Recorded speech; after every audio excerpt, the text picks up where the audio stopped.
Well, on to our other big story of the day. That pallet fire happened at Quality Supply on Bravo Avenue, right across the street from the Reno-Stead airport. Paul Nelson joins us live from the scene. Paul, what can you tell us about the fire this morning or today? Well, most of the area is back open again, Ari, but as you can see, there are crews still on scene trying to restore some of the power to this area. So there's about one block of Alpha Avenue that's still closed down. Now, you can also see just how devastating the fire was to this area. It took out basically an entire city block. Crews are still keeping an eye on the area, though, to make sure the fire doesn't flare up again. Fire officials say they don't know what caused the pallet fire at Quality Supply, but they do know that it did start on property and that there weren't any reports of lightning in the area. Firefighters say their main goal was to keep the fire from spreading to neighboring properties. They say 2 buildings on property and one next door were damaged.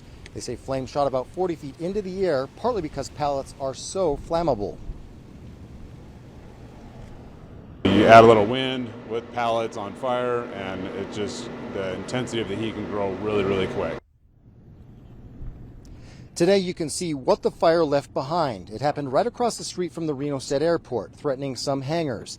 Luckily, the fire didn't make it onto the airport's property, other than a little bit of brush. Airport officials are happy that crews kept the fire out of its hangars.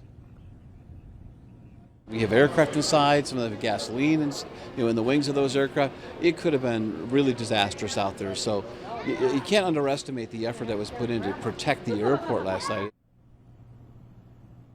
And Kulpin says really the most damage that happened on the airport's property was a little bit of fence where crews had to knock it down in order to get the fire hose through there. Now, there were a couple of injuries to firefighters. One of them had a strained muscle and the other one had what's being called a pretty significant burn, but officials do say that both of them are back on full duty. Covering the big story live, Paul Nelson, 2 News. Boy, glad to hear things weren't worse. Paul, thank you so much. Now, as you can imagine, a lot of people were sharing their own photos and videos of this fire last night on social media. It was really pretty spectacular. You can see from Neil's photo here that people were actually kind of clustered nearby watching those flames, watching the pallet yard burn. Now, more pictures we have from social media show just how high those flames got and how much smoke the fire put up into the air. As Paul mentioned, the fire burned right next to the airport, and firefighters did work hard to keep the nearby hangars from also catching fire. Really great work on their part.